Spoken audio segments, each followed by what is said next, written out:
బీఆర్ఎస్తో పోటాపోటీ కార్యక్రమాలు నిర్వహించుకునేందుకు ఎమ్మెల్సీ కవిత సిద్ధమయ్యారా? బీఆర్ఎస్పీ సమావేశం రోజే జాగృతి ఆధ్వర్యంలో శిక్షణా కార్యక్రమం ఎందుకు నిర్వహించారు? బీఆర్ఎస్లో తాను ఉన్నానంటూనే సొంత పార్టీని కవిత ఇరుకుని పెడుతున్నారా? సొంత సంస్థ జాగృతిపైనే కవిత ఫుల్ ఫోకస్ పెట్టడానికి కారణమేంటి? ఇక బీఆర్ఎస్ సైతం జాగృతికి చెక్ పెట్టే పనిలో పడిందా? ఈ పరిణామాలపై రాజకీయ వర్గాల్లో జరుగుతున్న చర్చ ఏంటి?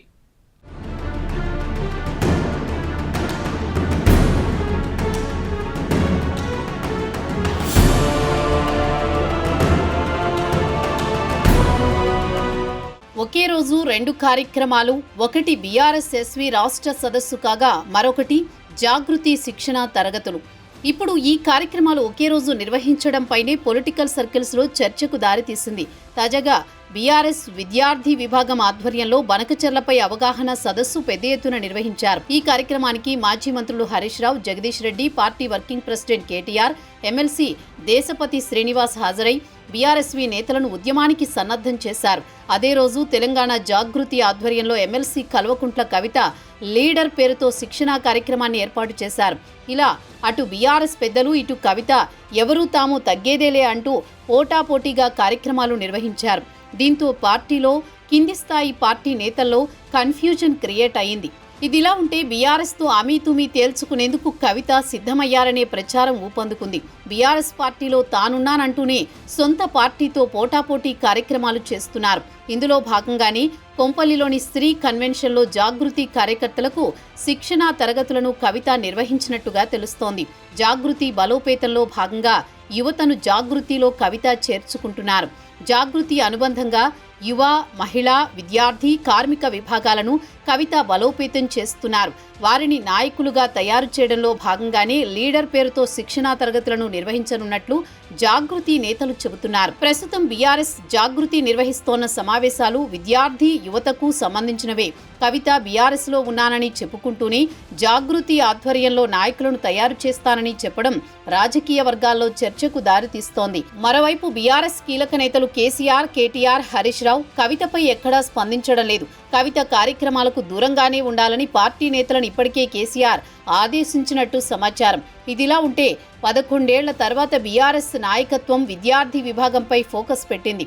నిజానికి తెలంగాణ ఉద్యమంలో విద్యార్థుల పాత్ర కీలకం.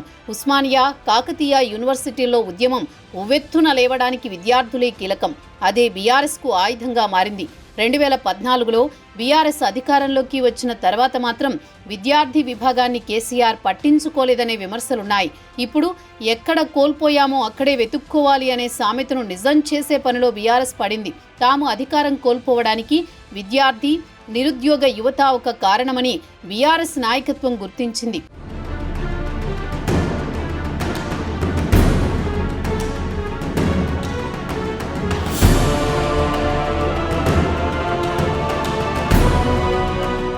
మరోవైపు కవిత జాగృతికి చెక్ పెట్టాలని కూడా బీఆర్ఎస్ అధిష్టానం నిర్ణయించింది. అందులో భాగంగానే విద్యార్థి విభాగాన్ని బలోపేతంపై బీఆర్ఎస్ ఫోకస్ పెట్టింది. ప్రస్తుతం సొంత సంస్థ జాగృతి వేదికగా కవిత దూకుడు పెంచారు. ఇక పార్టీతో ఎడబాటు, తడబాటు లేదంటూనే ఆమె చేసే పని చేసుకుంటూ ముందుకు వెళుతున్నారు. ఇందులో భాగంగానే సొంత పార్టీ కంటే తన జాగృతి సంస్థకే ప్రయారిటీ ఇస్తున్నారు. బీఆర్ఎస్తో పోటాపోటీ కార్యక్రమాలు నిర్వహిస్తున్నారు. కాంగ్రెస్ ప్రభుత్వంపై పోరుబాట పట్టారు. మరోవైపు బీఆర్ఎస్ పార్టీ చేస్తోన్న తప్పిదాలను సైతం కవిత బహిరంగంగానే ఎత్తి చూపుతున్నారు. జాగృతికి దేశం దాటి విదేశాల్లో కమిటీలు సైతం కవిత వేస్తున్నారు. దేశ విదేశాల్లో కమిటీలతో పాటు సింగరేణిలో జాగృతిని బలోపేతం చేస్తున్నారు. ఇప్పటికే 11 సింగరేణి ఏరియాలకు 11 మంది కోఆర్డినేటర్లను సైతం నియమించారు. టీబీజీకేఎస్తో సమన్వయం చేసుకుంటూ సింగరేణి జాగృతి పనిచేస్తుందని కవిత ప్రకటించారు. సింగరేణిలో జాగృతిని కవిత యాక్టివ్ కాగానే బీఆర్ఎస్ అలర్ట్ అయ్యింది. టీబీజీకేఎస్కు పార్టీ తరపున ఇన్ఛార్జి బాధ్యతలను మాజీ మంత్రి కొప్పుల ఈశ్వర్కు అప్పగించింది.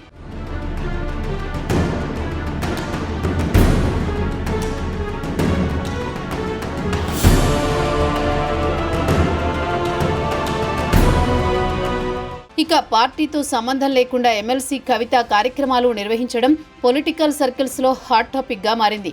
గత కొంతకాలంగా తన తెలంగాణ జాగృతి సంస్థ బలోపేతంపై దృష్టి సారించారు. అంతేకాకుండా యువత రాజకీయాల్లోకి రావాలని ఎమ్మెల్సీ కవిత పిలుపునిస్తున్నారు. దీంతో కవిత సొంత రాజకీయ పార్టీ దిశగా అడుగులు వేస్తున్నారు అనే చర్చ స్టార్ట్ అయింది. బీఆర్ఎస్ అధిష్టానంతో గ్యాప్ పెరిగిన తర్వాత ఇప్పటి వరకు సయోధ్య కోసం ఈమె ఏమాత్రం ప్రయత్నం చేయలేదు. దీంతో తెలంగాణ జాగృతి ప్రోగ్రామ్స్ను కవిత స్పీడప్ చేశారు. ఇక సొంత పార్టీ ఏర్పాటులో భాగంగా ఢిల్లీ స్థాయిలో సంప్రదింపులు చేస్తున్నారనే చర్చ కూడా జరుగుతోంది. మరోవైపు జాగృతి వార్షికోత్సవాన్ని ప్లీనరీలా నిర్వహిస్తామని కవిత చెబుతున్నారు. ఆ సమయంలోనే జాగృతి కమిటీలను వేస్తామని కవిత చెప్పడం తెలంగాణ రాజకీయాల్లో హాట్ టాపిక్ అయింది. బీఆర్ఎస్ జాగృతి చేస్తోన్న కార్యక్రమాలతో భవిష్యత్తు పరిణామాలు ఎలా ఉంటాయో చూడాలి.